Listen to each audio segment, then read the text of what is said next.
ويقطعون ما أمر الله به أن يوصل আল্লাহ তাআলা সূরা বাকারার 27 নম্বর আয়াতের মধ্যে 2 নম্বরে যারা ক্ষতিগ্রস্ত, দুনিয়াতে ক্ষতিগ্রস্ত, মরার পরে ক্ষতিগ্রস্ত, তাদের লিস্ট বলেন।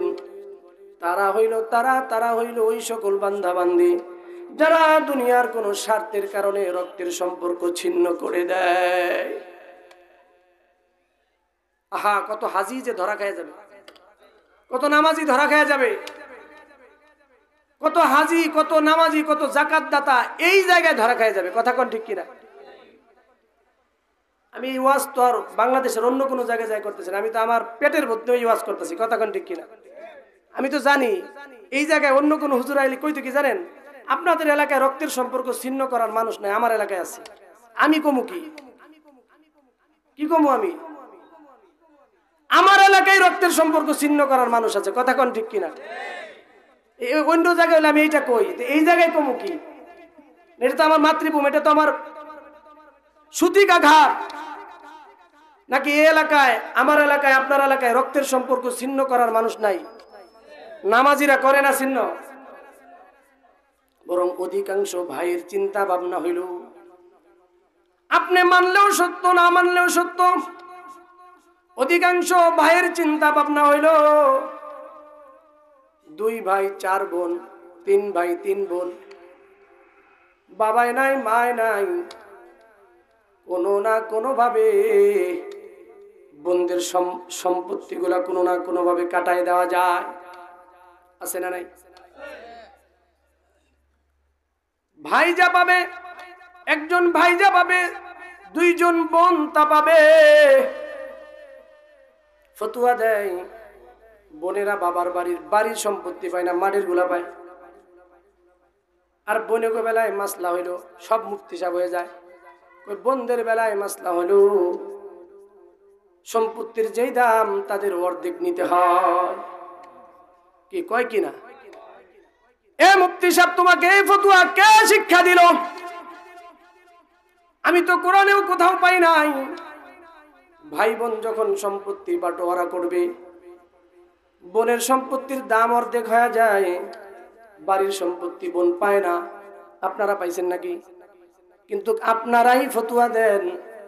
আবার সর্বশেষে কথা কয়, তুই যদি বাপের বাড়ির সব পুঙ্খানো বুঝায় নিয়ে যাস, খবরদার বাপের বাড়িতে আর পা দিবি না, ভাই বোন আর পরিচয় দিবি না। কথা কন। আমি বলি নাই, আপনার রব বলেছে, ওয়ায়াকতাউনা মা আমারাল্লাহু বিহি আন ইউসাল। দুনিয়ার কোন স্বার্থের কারণে যখন কোন মানুষ রক্তের সম্পর্ক ছিন্ন করে দেয়, আল্লাহ বলেন তোর নামাজ তোরে জান্নাতে নিতে পারবে না, তোর প্রতি বছরের উমরা আর হজ তোরে জান্নাতে নিতে পারবে না। তুই বোনের হক নষ্ট করেছ, বোনকে তার সম্পত্তি বুঝায়া দাও নাই, তোর নামাজ তোর রোজা তুই মইরা ল, তোরে সাইজ করার জন্য আমার ফেরেশতারা রেডি। কথা কন ঠিক কিনা? একেবারে 99% জন এই সমস্যার সম্মুখীন। কথা কন ঠিক কিনা? আমার আপনার কাছে রক্তের সম্পর্কের কোনো দাম নাই, অথচ আল্লাহ তাআলা কোরআনুল কারীমের মধ্যে 1 জায়গায় নয়, 2 জায়গায় নয়, শত জায়গায় রক্তের সম্পর্কের কথা বলেছে। এটা এমন নয় মুস্তাহাব আমল আপনি ছেড়ে দিলেন, সুন্নতে মুআক্কাদা আমল আপনি ছেড়ে দিলেন, ওয়াজিব যদি না পড়তে পারলেন তো আপনি ছেড়ে দিলেন। না, রক্তের সম্পর্ক বজায় রাখা ফরজে কিফায়া না। হুজুর, তুমি যদি রক্তের সম্পর্ক বজায় রাখো তো আমাদের এলাকার সবার জন্য যথেষ্ট, এরকম নাকি?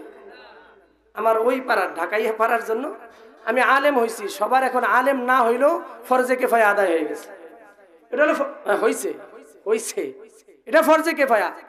একজন মুফতি মুহাদ্দিস সব ঘরে হবে না, কিন্তু এক এলাকা থেকে ফতোয়া দিতে পারে, কোরআন হাদিস সম্পর্কে কিছু জানাই দিতে পারে, এরকম 1-2 জন হইলে ফরজে কিফায়া আদায় হয়ে গেল। রক্তের সম্পর্কটা কি ওরকম নাকি যে তুমি আদায় করে দিও, তুমি তোমার বোনদের সাথে ভাই বোনদের সাথে ভালো সম্পর্ক রাখো তো আমাদের পক্ষ থেকে আদায় হয়ে যাবে, এরকম নাকি?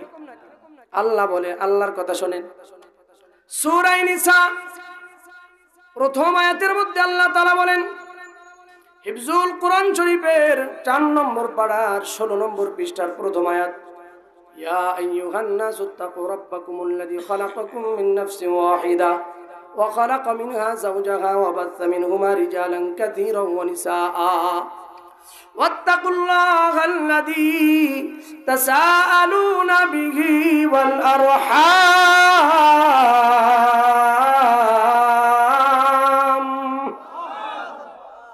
আমার আল্লাহ তাআলা বলেন, ও দুনিয়ার বান্দা বান্দির দল, আমি আল্লাহকে তুমি যেমন ভয় পাও, আমি আল্লাহকে তুমি যেমন ভয় পাও, আমি আল্লাহকে তুমি যেমন ভয় পাও।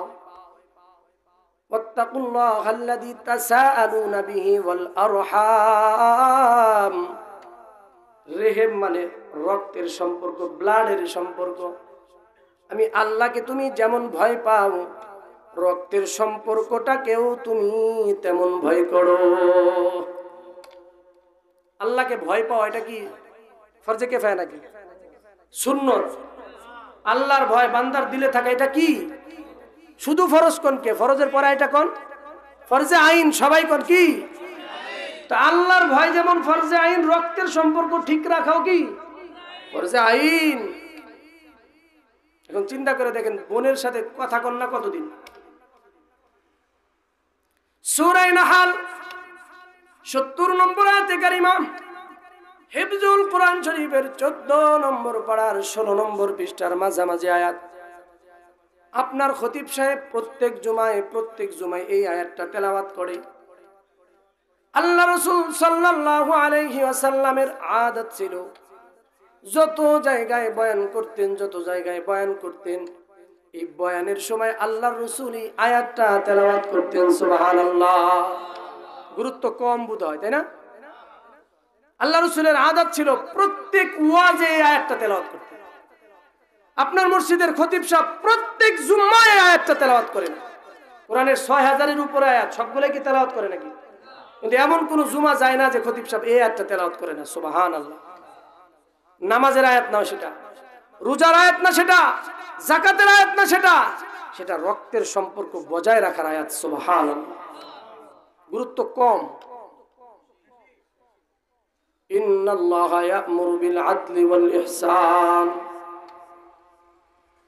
ইন্নাল্লাহা ইয়া'মুরু বিল আদলি ওয়াল ইহসানি ওয়া ইতা'i যিল কুরবা ওয়া ইয়ানহা আনিল ফাহশাই ওয়াল মুনকারি ওয়াল বাগই ইয়া'iদুকুম লা'আল্লাকুম তাযাক্কারুন।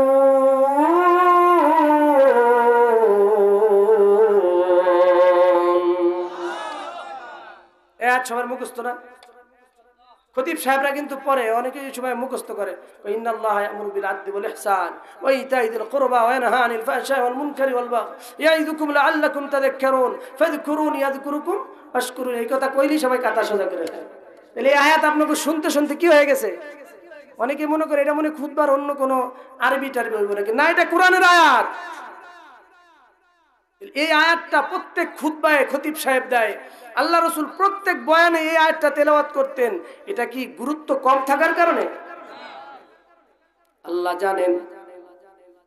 জানেন 1500 বছর পরে কিছু মুফতি সাহেব থাকবে, ভাই নামক মুফতি সাহেব। ওই মুফতি সাহেবরা বোনদের সম্পত্তি ঠিক মতো দিবে না, বুঝায় দিবে না।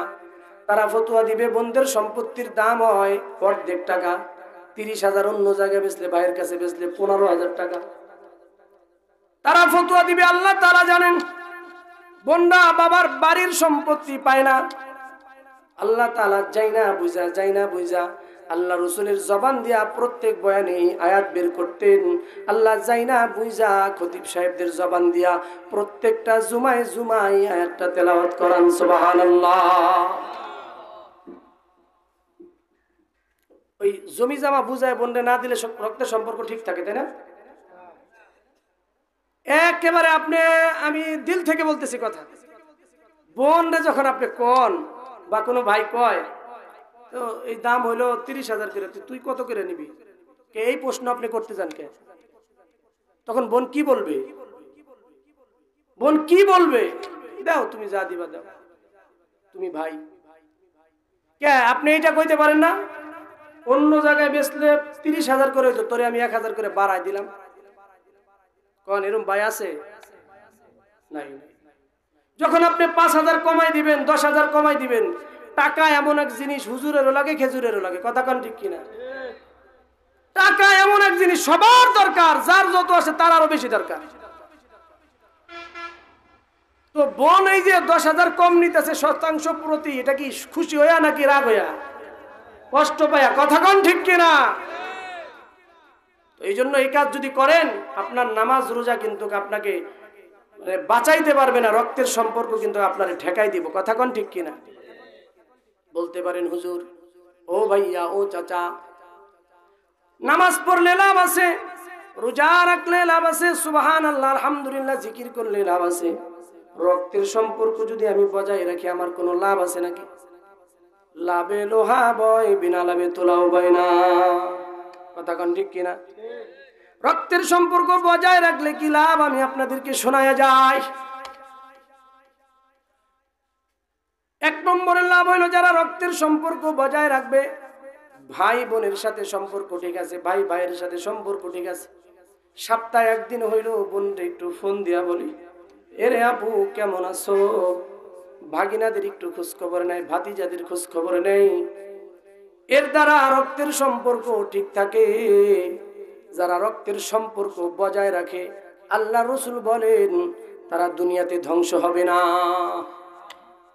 1 নম্বর লাভ, এই মৃত্যুবরণ করা এক জিনিস আর ধ্বংস হওয়া আরেক জিনিস, কথা কোন ঠিক কিনা?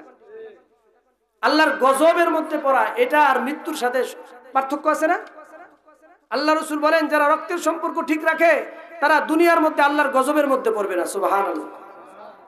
বুখারী শরীফের 3 নম্বর হাদিসের বর্ণনা, আল্লাহ রসুল যখন সর্বপ্রথম ওহী নাজিল হইলেন আল্লাহ রসুলের উপরে, জিবরিল যখন 3 বার চাপ দিয়া ধরলো, আল্লাহ রসুলের জ্বর আইসা গেছে, জ্বর আইসা গেছে।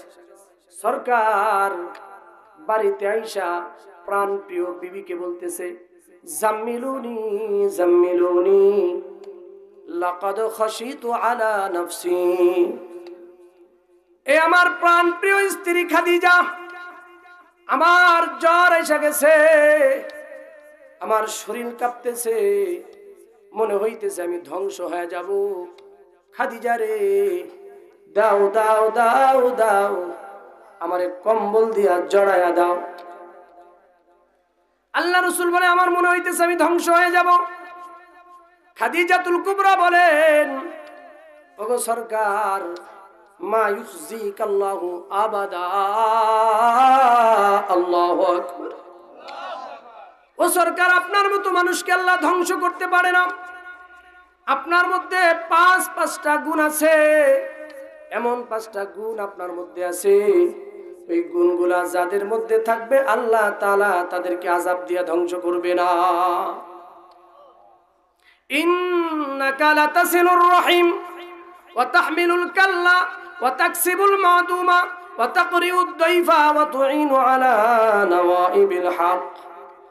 হযরত খাদিজাতুল কুবরা বলেন, ও সরকার, আপনার মধ্যে যে 5টা গুণ আছে এর মধ্যে সর্বপ্রথম গুণ হইল আপনি রক্তের সম্পর্ক বজায় রাখেন, আপনার মতো ব্যক্তি রে আল্লাহ আযাব দিয়া ধ্বংস করবে না।